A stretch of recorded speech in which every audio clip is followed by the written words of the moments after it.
thirsty for you. We are thirsty for you. And you are ours. One desire. Only you can satisfy.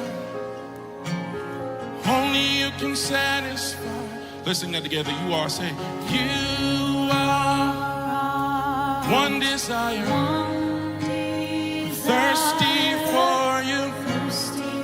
Yeah, thirsty for you. Say you are. You're my one desire. And only you can satisfy. Only you can satisfy. So dwell here. Dwell here. And move whatever's in your way.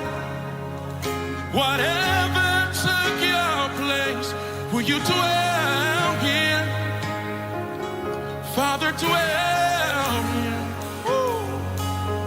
And move whatever's in your way. Whatever took your place. Say you are, say you are one desire. We're thirsty for you. Come on, if that's your prayer, just tell him we're thirsty. Say, yes, Lord. Say you are my one desire. And only you can satisfy. Only you can satisfy. Come on, let's sing one more time. Say you are you. See peace come. Not like pray when you feel peaceful. You know what I mean? And Right. so I'm still alive cause you saved me. Once again, G.O.D. Time after time, you the only.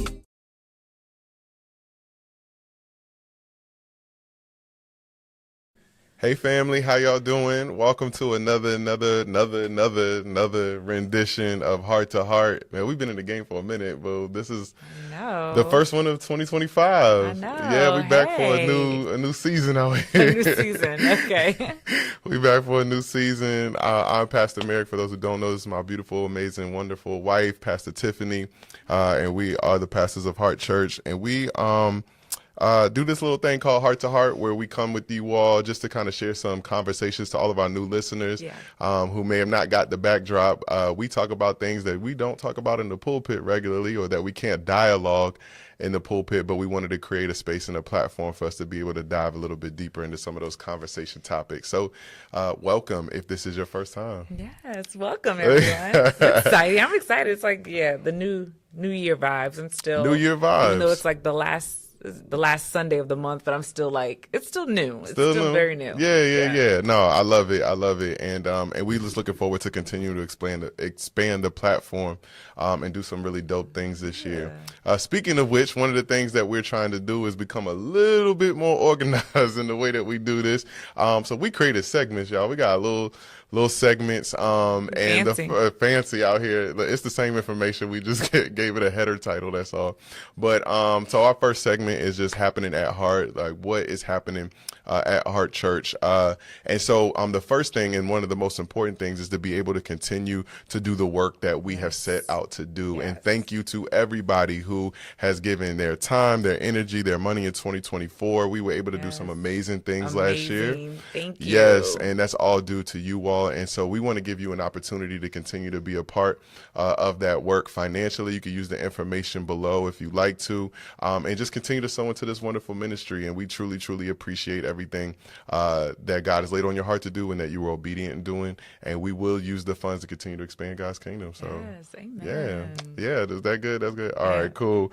And then also, so let's see, today is Sunday, and you're watching Heart to Heart. On Wednesday, we have Heart of the Matter. That is our biblical discussions, where we just kind of dive a little bit deeper into the Bible as part of our discipleship effort to draw closer to God, but not just by ourselves, with other people, which I think is pretty dope, that we get to get other perspectives and people tell stories and people ask questions. And so we got a little community on there. I was just gonna say that's definitely how we like build our community. Yeah. I love it. It's just like it's no frills, Nope. but like we always come out better. Yeah. Like it's so good. Yeah. So and it's super chill. Yeah, and people are real on there. I Oh, mean, yeah, they yeah. sharing real stories, and they just being I love it. open, All of honest, us. and transparent. We're all sharing. Yeah, we are. Yeah. Yeah, absolutely. Between talking, the chat, it's just yeah. And I love that aspect. So we want you to join this Wednesday, and information is below. We basically just join on Google Meet.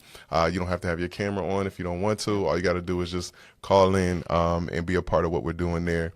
Then on first Sunday, Sunday, February 2nd, we will be Sunday. back in person. Yes. Those you, of us those who rock out with us know that we have not been in person since the first Sunday Oh in my January. Gosh, Due to weather and crazy. due to building restrictions and all Yes. kinds of things. And so we are excited to get back into So God's excited. house. I'm and- gonna be running next Sunday. Right. Or maybe a shuffle. I don't know if I can like do a full okay. sprint. But Okay. I'm gonna shuffle. I'm gonna get there.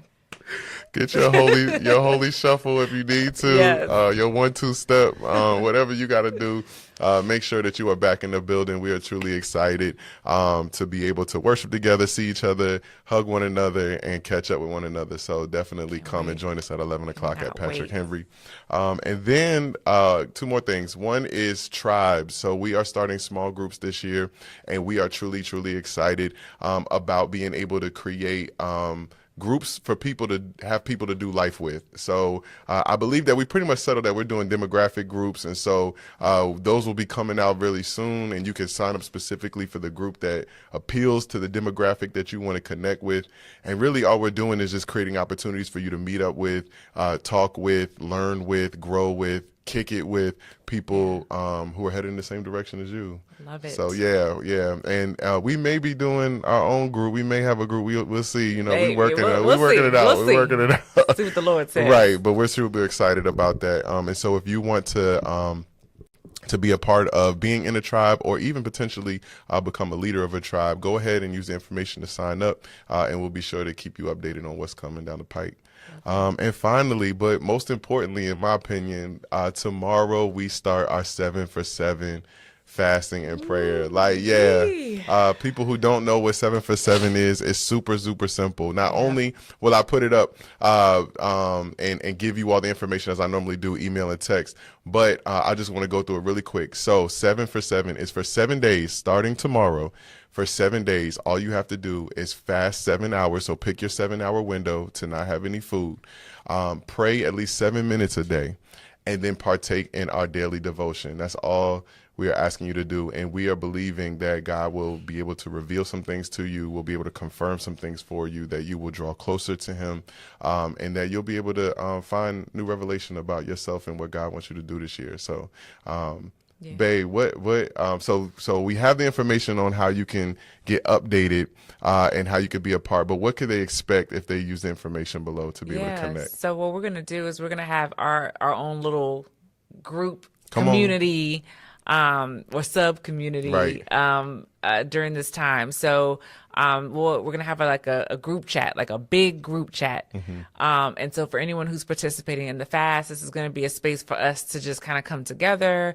We can talk about how we're feeling, what's happening, if you're hearing from God, if you're just hangry, just all the things. So it's just a space for us just to be able to really connect in real time as far as what's going on, what we're experiencing during the week. So please sign up, please. We'll be in there. We'll be in there chatting it up. So we hope to, hear from you and to see you, come in the fold. So. Absolutely. Yeah. And we're excited about it. So here's a couple of things you could do between now and then. One, you need to figure out what your 7-hour fasting window is going to be. have that plan. Don't wake up Monday morning and just try to Don't do it. wing it. You will fail. Yeah. So think about when you want to do your 7-hour window. Think about when and how you want to do your 7 minutes of prayer. Are you going to, go up to a prayer room? Are you going to do it on the way to work and cut off the music? Whatever your prayer style is, but figure out your windows, and then make sure that you use the information to join the community. So Yeah, and also just lastly, when it comes to fasting, everyone has a different. Everybody's different. So we're not saying like you have to fast food, because if you have any type of medical conditions or something, we do not want you to, be incapacitated or passed out because we're doing the fast. Like, no. So we want you to be healthy. We want you to do what is like best for you. So whether it is food, it's social media, it's television, it's like whatever is a distraction. We want you to kind of focus on that, but we want you to remain healthy, please. yeah, absolutely. So don't pass out. If you do need to take medicine, definitely do that. I do want to challenge you all. A lot of times when we see in the Bible, and maybe just because they just didn't have social media, that it is food related. I'm doing a food related fast, and I'd like to challenge you if you've never done one, or if you know that that's something that could be truly beneficial and something that you aren't familiar with doing. I want to challenge you to be able to do food, or maybe food and something else. But to my wife's point, absolutely. Like if there is something that would preclude you from being able to do that, definitely do something that's healthy but still impactful, for sure. Yeah, for sure. All right. Well, let's keep moving. Yeah. All right. So I guess like the next segment, if you will. Do we have a title for this one yet? No, we do not. So it's going to be very like, if y'all have any suggestions, let me know. Right, but right. I haven't even had time to think about one. So right now it's hot topics, hot takes, whatever. Right. So just what's happening, what's going on. Right. Yeah. And so it has been a week. The week's been quite wicked. quite a few things happening. I'll just kind of kick it off with like the biggest thing. We're just going to touch on a couple little things, even throw a little flashback thing in there too. But a big topic of discussion that's been happening in our world, in our midst, has been the topic of DE&I. Come on. I'm an HR professional, so this is like all up in my wheelhouse. So I've been seeing it all week. D&I, for those who don't know, it's diversity, equity, and inclusion. And so that's just a big thing, right? And so we have seen with some changes and some executive orders and things that have come out as of this week, there have been a lot of companies, organizations, the federal government that have scaled back significantly on their DE&I efforts. And like one of the biggest ones that just came out the other day, which I'm just very disheartened. Target is now on the list as far as like scaling back on their DE&I efforts. Right. And it's heartbreaking. Yeah. It's heartbreaking. Why though? Like, why is that touching you so much? Well, it's heartbreaking because, there's been so much work over these last couple of years. People have like given their lives, their careers to really educating us, and outside of the educating part, really just trying to make a huge change in the world. So with DE&I, this ensures that, no matter your gender, no matter your race, no matter your religion, no matter like how you wear your hair, like all of these things, that like you are accepted, you are included. And so it's all attached to belonging, right? So whether that's in an organization, whether that's where you shop, where you eat, like all those type of things. Right. So it's big, it's life. Right. And just all the work that has been done, like just over decades and Right. centuries, for us to feel, okay, like we belong here Right. and that we're treated as equals and all of this stuff. It's still a whole lot of work to be done. So all of this stuff that has happened this week has essentially just set us back Yeah. years and Yep. years and years. And so that's why it's just very disheartening. And Yeah. then to see like people's true stances and Yeah. their true colors, like pun intended. Yeah. It's just, man, it hurts. Yeah, It no, hurts. it's real. Absolutely. And that's really the thing. I think it's being painted, DEI has been painted as almost as though people who are undeserving or unable to do the work have been selected for positions just because of the color of their skin or because of their Right. gender or whatever. And what that really implies, and this is why it kind of hits me a little bit, is because that implies that the only reason I got this job or whatever is because I'm black, because I'm, Hispanic, because I'm a female, whatever. As if we all know that the truth is that the people who were qualified just weren't getting looked at. That Right. there is even if you are not racist, sexist, whatever, you still just have a natural human bias to be able to see your people, to people who look like you, you just have a comfort level with them. And so this was to, help that. I also saw an article, I think it was on not an article, but a snippet from Earn Your Leisure, where they were talking about how this doesn't just impact employees, but it also impacts black businesses. Absolutely. Because organizations were required to give out a certain amount of contracts Yep. to minority-owned businesses because they would rather just do business with people who they Absolutely. know. And so Absolutely. you talk about government contracting, you're talking about, even in the private sector, Yes. them having to be able to adhere Yeah. to that. So it has a big impact all around. Yeah, and I think, and even like I think like the biggest thing too is like, it's even if like you aren't required to, like, it's like monkey see, monkey do, right? So people, because like now that's been established, or this is like the new what we're doing, okay, cool. Yeah. So people who aren't even like required to do this or legally have to scale back, they're just going to do it anyway because they don't want to put in the extra effort or the extra work. Yeah, for sure. But it's not extra. This is not an optional type of thing. This is life as we know it. And this is how, so anyway, I can talk about this for a All long day. time, Yeah. but just, keep your head on a swivel, Yeah. keep prayed up. And also just, the work doesn't have to stop just because somebody else stops it. So Yeah, for sure. that's all I'm gonna say about that, because we Yeah. got to keep moving. Yeah. I think my last thing, my one sentence is an opportunity for you to lean into your self-sufficiency, not away from God, Yes. but just that Yes. God has equipped many of us to do Yes, certain things. so And go out, that, and for us to support one another There you in our go. own communities. Yep. All right. all right. All right. Next little topic, a little tidbit. Right, Maybe we'll call it right. tidbit. Hot tidbits? No, There that you sounds go. crazy. That sounds crazy. All right. We gonna figure something out. So another little tidbit. quick little thing. So I gotta do a little churchy one or whatever. Yeah, do the So little so Kiara Sheard is she's a gospel artist, Yeah. whatever. People have been making like a big deal because she posted something on IG, and it said, like, I'm reading it, so that's why I have my phone up.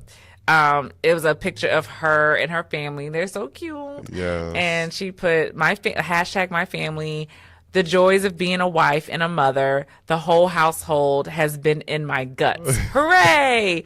And then she has like, little cute emojis. Right. So this was something that I feel like was super like, lighthearted Right. and cute Right. and like whatever. She's a whole married woman. She's a Yeah. whole mother out here. I mean, I feel like it's, Mm-hmm.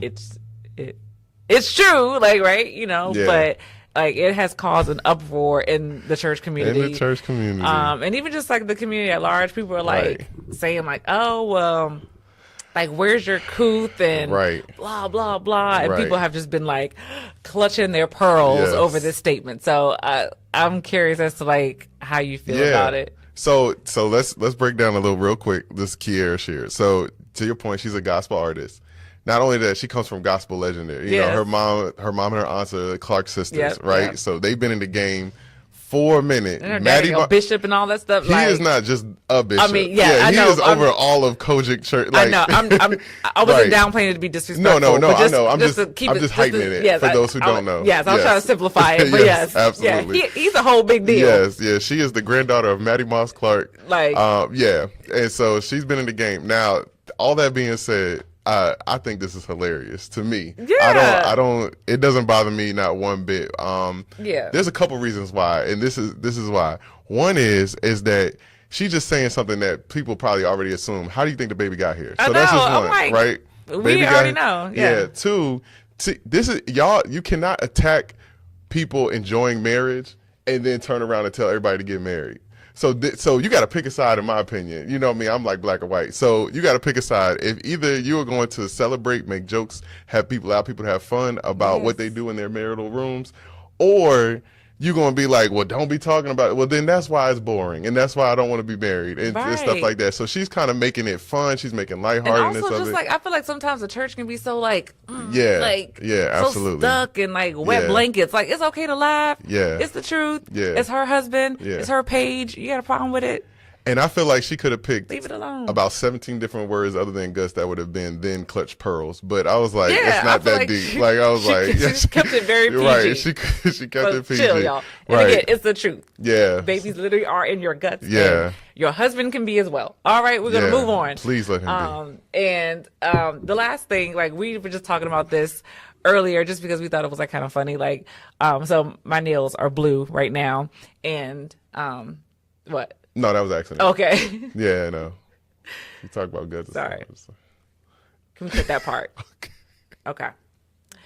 So another thing we were kind of talking about is like this thing, because my nails are blue. Right. And so there's this thing that came out a little bit ago. It was called the blue nail theory. Yes. And it's like, it's kind of cute, kind of funny, but it's a thing where it's like men like it when women have blue nails, right. because it does something in them or to them, like that right. either makes them feel like really good or just I don't know. I mean, you're a man. So yeah, the idea I think was like if a woman was to just ask a man like what color she should paint her nails. Yeah, and he'd be and majority of men were saying blue. So then they started doing that color theory stuff that you were alluding to, saying like, well, why? What's the psychology behind it? And I think we looked it up, and it says something like it's supposed to be like blue's supposed to be a calming, that it's supposed to be like a peaceful color, like even denote nodes that fun. So and so the idea is like, well, potentially this color effect could be like, well, I'm psychologically saying this, even subconsciously saying this, because that's what I want to see in my woman. That's the right. vibes that I want right. from the lady that I'm with, is to be, for her to be calming, peaceful, fun, enjoyable to be around. So hint, hint, if that is the case, then I mean, go ahead, girls. I mean, ladies, I just so happen just to get this. And I'm normally not even a blue person like on my right, nails, but right. I don't know. Yeah. But yeah, maybe like right. You want to come to church next Sunday, get them nails painted blue, be praising the Lord, like put your hand up extra high. Do it this way though, like Ghostface. Something is so funny. Like Tony Yayo. Right. This is extra funny with the blue nails. Right. Yeah, so that might be a thing. If you are out hunting and looking, blue nails might be the thing. Yes, and clearly blue is the color. We're both wearing blue today, so I don't know. For sure. But yeah, so definitely blue nail theory. Yeah, and blue is my favorite color actually. See? Yeah. So I might be more prone to hold hands. Might be more prone to put jewelry on it. Like you just never know. We appreciate that. Yeah. So yes, I will get blue every 3 weeks. Every shade of blue. Every shade. Right, absolutely. Like midnight. Right. Don't teal. Okay. All right. So, and those are the tidbits, topics, takes of the day. Okay. Yo, y'all send us some suggestions. Put some in the comments right now. Please put some suggestions for this segment before this is the unnamed segment. So thank you so much for that, Boo. That was actually fun. I'm glad we did that. And so y'all know that we try not to leave, or we try to talk about something, that's the lighthearted. We try to talk about something a little bit more serious. Sure. And as we now, let me remind everybody that this is a discussion, right? So we may not always land in the same place. We have different opinions and things of that nature, any guests that we have. But being as though that we are headed into a fast, and we're heading into a time of denying ourselves of something, I really wanted to kind of touch on this idea about self-denial. And not in the traditional way that we use it, even though that matters too, because self-denial is basically we use it in a negative way, like, oh, he's in self-denial, like he can't see the reality of something, right. And so he's created his own new reality in that. But even for self-denial to work, you have to deny something in order to pay attention to something else. And that's really what we're talking about. Like, you know, except we're just referring to it as denying something that you enjoy, denying something that you like, denying something that feels good, denying something that makes your flesh satisfied, and being able to turn around and devote yourself to something different. But we know, and this is where I don't think that a lot of churches really dive into, that there is a very human aspect to that. Like we make fasting like this great thing, and it is, and we talk about it being a spiritual discipline, and it is. However, like not everybody is jumping around. Like even last year when we did 7 for 7, we had this little meme that we did. I know. I was thinking about that.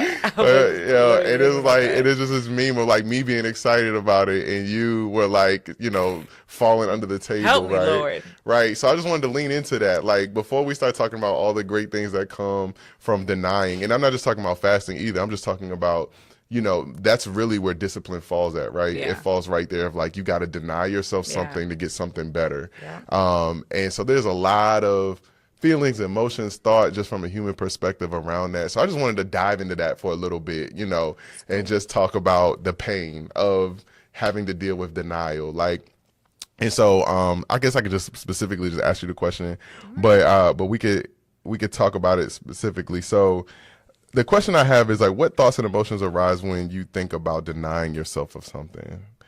Like what immediately comes up for you? Well, that's the noise. Oh, okay. I was like, Right. all right. Is like, Right. but I feel like it's like, I feel nervous. I feel frustrated. I don't know. I think those like are the kind of like the words I can start with. I'm trying to think of like actual feeling words. Yeah. But yeah, nervous because like I'm apprehensive about it. Yeah, frustrated because it's like I'm not getting what I want or what my flesh wants. Yeah. I don't know if anger is a thing. Like it's intense, but maybe anger. Anger's not that intense. Okay. So I feel like, yeah, rage is intense. Okay, so all right, so we put it that way. So Right. a little anger, a little sadness. Right. Yeah, You know? there you go. Okay, Yeah. there we go. These are Come on, emotional wheel. Yeah. Look, Remember our therapist had us going through an yes, emotional wheel? and that's 'cause why I'm very like strategic. Okay, I gotta like say words like Right. not what I'm doing, but what I feel. What I So, feel. Yeah. yes. No. And those are very real. So I guess the question that I have, and like, why does that come up to deny yourself of something? Because the truth is, and the reason why I asked the why does that come up for you, because we have in anything that we want, if we have an opportunity for us to be able to get a degree, we know that we got to go through school. Like we're celebrating when we get into school. Like people are like, oh my gosh, Right. like I get to pay all this money and go to class Right. and not have do a social homework. life. Yeah, exactly. Like Fun. you get a new job. It's like, oh, I get to listen to somebody again and be, bogged down for 9 to 10 Yes. hours a day. Like, thank you, Jesus. Like, Yes. so it's like, but in everything that we pursue, there's a self-denial aspect of it. Sometimes we celebrate it, but when it comes to like giving up something as opposed to receiving something that's going to cause, like, it's just this other thing attached to it, all the things you feel. So like, why is that? And it doesn't have to, you don't have to answer for everybody, but just for you, like, why do those feelings come up for you? I think because it's like I think just we're human, right? So it's just like in the moment, right? Like you said, we're giving something up, and so it's a loss, and it just, I feel like it just doesn't feel natural. So Right. it doesn't feel like it just doesn't feel natural, Yeah. like when you're giving something up. Yeah, that's true. Even though you have like the end goal in mind, like, okay, this is what, but it's just like it's like it doesn't feel natural. You feel like you're missing out on a lot of other things. So it's like, FOMO. It's like, FOMO is real. well, I can't do this, or everyone's Yeah. eating this, or they get to go here, and so you feel like you're missing out on something. So that's No, that's good. Yeah. And I think for me, part of the pain is around breaking routines that I've established that make me feel that my day is okay. And I don't put that much thought into it, but like Right. that cup of coffee in the morning, it's like, all right, bet, like I'm ready to get started. You know what I Yeah. mean? Like watching that show at the end of the day is like, whoo, like this is how I relax. You know what I Yeah. mean? Like, and being able to create and follow routines that allow me to have moments of pleasure throughout the uncontrolled things in my day. You know, I can't control what traffic's going to be like. I can't control what the Right. weather's going to be like. I can't control how people at my job are going to act.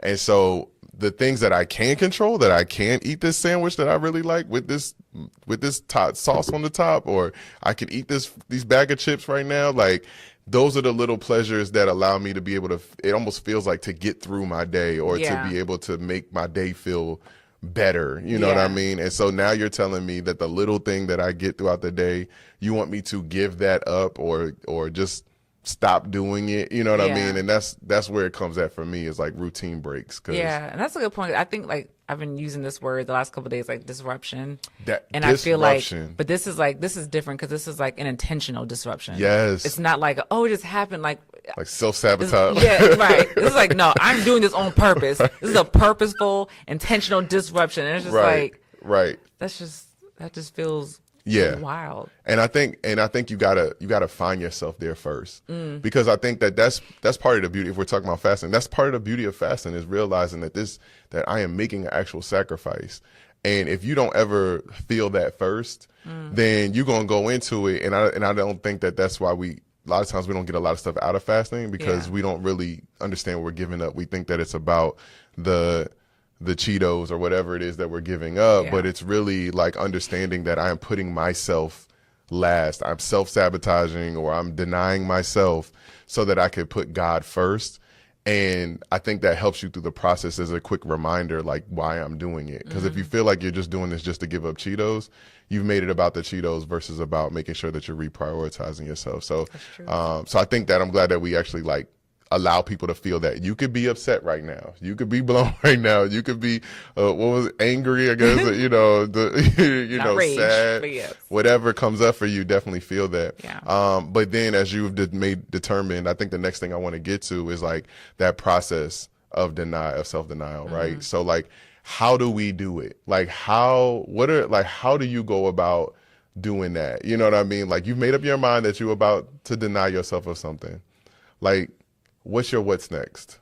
Ooh, you were asking me? Okay. Well, I don't have a pretty process. I don't think mine is like, You may not even have one. Like I'm just asking for the person that's out there. Like, yeah. okay, right. That's a good question, because I don't think I have one, but I just know for me it starts up here. Okay. And so, like you said, okay, if we're saying, all right, like I'm gonna do this, I'm gonna fast, I'm gonna deny myself. I'm like, okay, I have to start here. And maybe, I guess maybe like these kind of work together, but as mental, as far as like, okay, getting my mind right around it. And my mind right for me is like, okay, knowing the purpose in this, right? Oh, okay. So like you said, just kind of like knowing like the end goal, right? And I guess even with fasting, I don't know if it's even like a goal, like not an end goal, because I think it's just like, that's kind of like the start of something, and it just should be like a continuation. But I think it's like, okay, knowing the why. And I think just kind of feeding myself that, surrounding myself with the why, which is like, okay, my proximity and my relationship with God, like that's the why. Yeah. That helps me, at least that kicks off my process, if you will. Okay, that's if I good. had a process. Yeah, no, and that's interesting that you start there, and that makes total sense. I think that's actually a great starting spot. I think for me, I tend to start I bypass that, and I tend to go straight into making like a plan or trying to figure out. And I think that's a really good place to start with, is mental prayer, just really like posturing yourself, you know what I mean? Yeah. And getting yourself ready for what it is that you are hoping to get out of this. Because all through the Bible, in every example of fasting, there is a purpose connected to it. Right. Like we can clearly see why this person is choosing to deny themselves in this moment. And so I love that aspect of making being efficient in it. by making sure that you take time to put your mind around it. And I think also another good part of a process of denying is also understanding like what it will ultimately afford you, which is I think what you're saying, right? So I believe that self-denial is the down payment for devotion. So anything that you want to be devoted to, you have to deny yourself first in order to get to it, right? So that's really what the altar is at marriage. It's I'm dying to myself to be devoted to this oneness with somebody else. God. Like it's even when Paul writes, and I think it's in Corinthians, he was like, if a husband and wife decide to deny themselves of sex for a period of time so that they can basically, draw closer to God together, and then come back later. And so I think what happens is a lot of us try to hold on to two things at once. So we want to hold on to ourselves, everything that we want and like, and we try to grab onto God and get more of God. And God is like, nah, like you got to deny first, and then you can devote yourself unto what I'm trying to do. And so for my process, I think the way that I go about doing that is trying to pick something that I believe is truly going to require me to deny myself. And often that's a season that I'm in. Yeah. And so I have to do, I say all that to say, like, after you do the mental, like, why, like, I feel like I need to take inventory of my life and figure out where my vices are right now. Because I have probably subconsciously and unknowingly created these vices that seem so innocent, but are keeping me from being fully devoted to God. Like, I have been on, what's that joint called? This game, y'all. Oh yeah, I don't know what it's called. I know Royal Match. Oh yeah. I have been on Royal Match at stoplights now, and I'm like, okay, like I need to put this thing. I need to put this thing down. On it a lot. Yeah, like need to put it down. I know you come from here. Yahtzee had you in a chokehold for a little while too. But one, it's not even. I mean, yes, the notifications are off and everything. I don't even get that. Oh, that's what I need to do. The notification. Okay, I'll do that. Just remove it from your screen, like. But it did have me. Yes, it did have me in a chokehold for a little bit. Yeah, no, you good now. You good. But I'm like looking up. The girls are talking to me, and I'm like matching up. Like okay, all right. I'll be talking to you too. Okay. Hey, what'd you say? I'm like, you know what? Yeah, absolutely. So that's going on the fast list for sure. Taking inventory. I don't know if I eat too much, but I eat at the wrong times. I've definitely started this like staying up late and like snacking until I fall asleep kind of thing. And so just again, and I'm beating up on myself, but I think everybody needs to take inventory of, and our phones will help us now because it'll tell you how much time you spent on certain things. Like you can but we have to use it. Like that's the thing. We'd be like, okay, IG got this little cute thing. Okay. Right. Exactly. Like, no, we have to actually like. Yeah. If you go into if you got an iPhone, I don't know about any of those other phones, but it'll tell you how much time. I'm not trying to be shady. How much time you spent on certain apps and doing and what and so like our little Sunday report comes through and we're like, ooh, we did all this screen. I have lived on IG. So I definitely think it's good to take inventory, to know why you're fasting, to your point, and then create a plan for it. And by plan, I know that there's a very spiritual aspect of it that feels like a lot of times we disconnect order and spirit. So it's like if you have, when you're doing it and when you're going to start and when you're going to stop, it doesn't feel as spiritual, as opposed to like Jesus being led up in the wilderness to just fast for 40 days and 40 nights. And, but I will say this, in the world that we live in, and when you got children and you need a plan, like if you have obligations, you need a plan, like, cause as much as you fast and your children probably are not, you know what I mean? And so they are not. They need to eat, which is, it's torture cooking in front of for kids. Like, you smell it all the food. Chicken nuggets, they looking really good. Right. I don't ever want no chicken nuggets. Them dino nuggets start looking real good on day 4 to fast. Yeah, absolutely. And so having a plan, and I think finally being in community. And I think that's being able to complain and celebrate with other people through that process is so. Thank you, Elenis. It's so. encouraging. Yeah. And I think that you can gain revelation through other people. Absolutely. You know what I mean? And so when you hear what God is revealing to them, when you hear what they're being loosened from and what's falling off of them and they're being freed from, you know what I mean? Like ways that they're being challenged and feeling called in new areas like that. You know, the spirit is in the room, in the digital room, you know what I mean? And so, yes, there's time to be fasting alone if for something very specific, but these times of fasting definitely help you to be more communal. So, yeah. So anything you want to add on that how or anything before we move to the... No. Okay. No, Yeah. So there's a pain connected to denying yourself. We talked about the process, and then to wrap out this alliteration, really just like, what's the prize? You know, like what can we expect? What do we get out of this? And there's like a very biblical answer, but before that, you know, just from being churched all your life, and this not being your first fast, maybe just take a second to say, like, what are some things that you've gotten out of fasting, or some things that maybe you hoped for that didn't come to pass, but just kind of like, what do you know, why do we do it? Like, I think, like, for me, like, when I started to fast before, and I was like, okay, well, I want this. Like, I had, like, my plan was like, okay, if I'm giving this up, new car, then Jesus. Okay. But it's like, then God better, like, I need God to do this. Right. Like, and so I had very, like, pointed, very, like, this is going to happen because I'm doing this. And I know this is going to happen. And I know because I have faith that God can do it. Yeah. And it's not to say that God cannot do it. But a lot of times I came out of the fast and none of that stuff came to be. And so I would kind of be, like, disappointed. Like, wow, like, well, what did I do that for if I didn't get this? Yeah.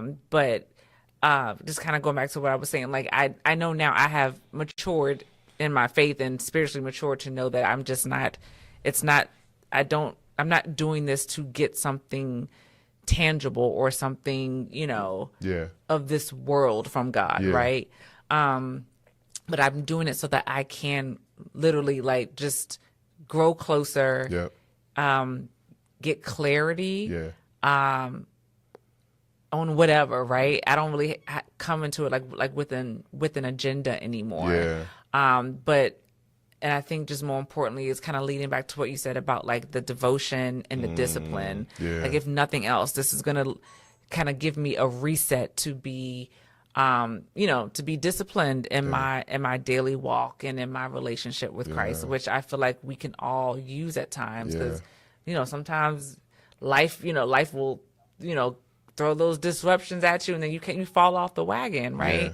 So if nothing else, this is kind of like, all right, this is my reset, so I can just get back on my on my steady walk with God. So no, that's good, and I love that you use the word reset, because that's kind of how I see it too. Like, it's like when you take your car in to get an alignment, like, it's not, I mean, your car was functioning, it was driving, but just normal wear and tear and turning corners causes your wheels to get out of alignment with one another. And so every now and then you have to take it off the road and go take it, and spend a time doing something very intentional to realign it. And so that realignment is really where I see kind of like fasting playing a role in my life is, and then as a result of being realigned to God and being in the wavelength of God and being focused and intentional and putting my flesh behind, those are when, so the clarity may not come in the fast, but it may come in being aligned with the God and walking even further and continuing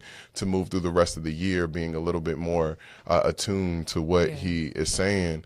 And so that's definitely one aspect. And just biblically, we see multiple examples of people who are fasting for different reasons and what they've gotten out of it.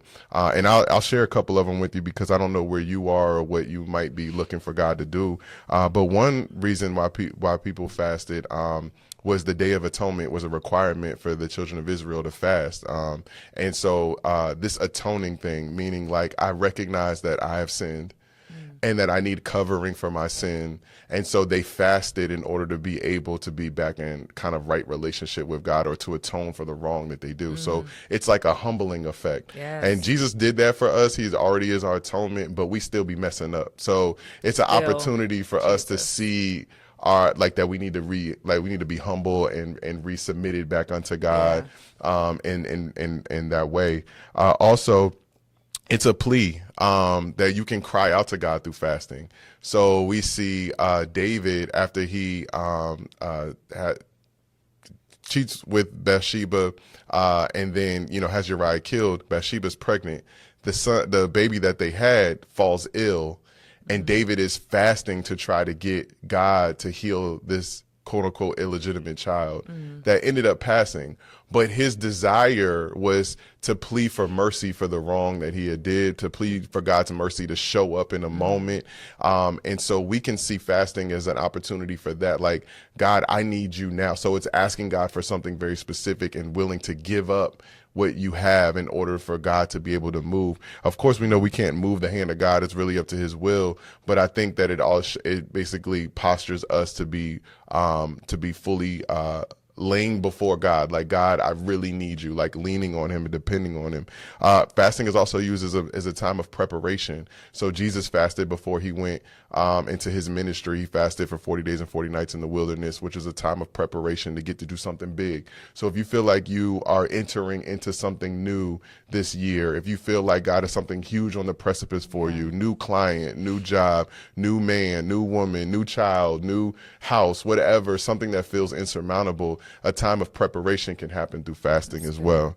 And then guidance and direction. So in Acts 13, before Paul and Barnabas leave Antioch to go out onto their mission, which we know Paul went all around Greece, we see that not only did they fast, but the community that was surrounding them fasted, and God revealed that he wanted Paul to do the work, and then they fasted again so that God would give him guidance to know where to go. And so I think that to your point, that point of clarity, of guidance, of what next, of why now, of is happens in a time of fasting. And then also just discipline, and you mentioned that as well. How do I make sure that the things that I'm doing and what I have and consume do not become more important to me than God? And even if you don't have a relationship with God, you still should understand the principles of discipline. Like, you need to be disciplined to get anything that you want in this world. Absolutely. And so if you want to be closer to God, you have to instill that discipline. So I don't know why you're fasting, but I know that hopefully one of those things are something that you can put your heart to as you enter into this time. Yeah, cool. That's all I got. I'm excited. So this is the only thing. One, I also, in case you missed it in the beginning, want to remind you that you can have an opportunity to sow into this ministry, to be a part of what we're building and doing. But before we leave, I wanted to just pray for everybody right before we enter this time of fasting, and just ask God to kind of do what God does best, as we, humble ourselves. Do you have anything before we pray out? No, I'm actually, I feel like I'm in a different headspace about the fast this year than I was last year. So that's why I feel like, okay, there's growth there, because I know we did it in just, the real, but right. That's kind of how I felt. But this year I'm actually like, and again, I don't know if it's because my mindset's a little different, but I'm actually looking forward to being just more aligned with God and closer with him. So, I know there's gonna be moments where I'm gonna be hungry, but I just feel like being aligned with God is going to be greater than the hunger pains. Yeah, and I can see that all over you too. I think just from a distance, I don't know what's happening inside of you, but you seem to be a lot more in a mindset of gratefulness, and appreciation. Not that so much has changed, but just your perspective. And you have this, like, you've magnified little things, which you talk about all the time. I don't even know if you know it, but you're just like, I don't know, the girls, they just, they've already eaten, and, they're just playing in the living room. It's just like little simple stuff like that. Like, they watched this movie. The way this weather has been, I'm just grateful to have heat. I'm grateful to have a home. Like, it's so much. So yes. Thank you for no, for sure. Yeah, you're definitely giving like if he never did nothing else for me kind of vibes, you know what I mean? Like, but I mean, I know you want him to do other things for really you. I know the can't. desires of your heart. But I'm it's just like, I mean, he knows my heart. But like, Right, I can right. say it, God, but Right, please. right. She want the range. She want the range, but you know, while she don't have the range, she's still able to crack the sides of her lips and smile a little bit. And Yeah, praise him. yeah. Thank you. Exactly. For real. That's good. Well, we're gonna go ahead and pray out of here, and I hope that this fast that you participate in it, and that it's a blessing to you, Father. We just thank you so much for each and every person that's on the other end of this broadcast, Father. I pray that whatever they're seeking from you, whatever they desire to be able to remove in order to draw closer to you, Father, that you will really allow them to gain a sense of proximity to you, Father. I pray that you bring them peace during this time of self-sacrifice. I ask that you bring them clarity and guidance. I pray, Father, that whatever it is that they may have messed up on, or whatever it is that they need atonement for, that you give them forgiveness, Father, that you give them a sense of mercy, Lord, that they are able to feel your grace operating in their life. I pray, Father, that you give us all new perspective. I ask, Father, that you just allow us to devote and recommit ourselves to the work that you've given to our hands. Give us strength, Father. Give us patience. And we pray, Father, that you remind us that you are sovereign over all the governments, Father, over all of the companies, over all the activities, Father, that you are King. So thank you for all of these things. And it's in Jesus' name we pray. Amen. Amen. All right, y'all have a great week, and we shall see you next week. Peace. Bye.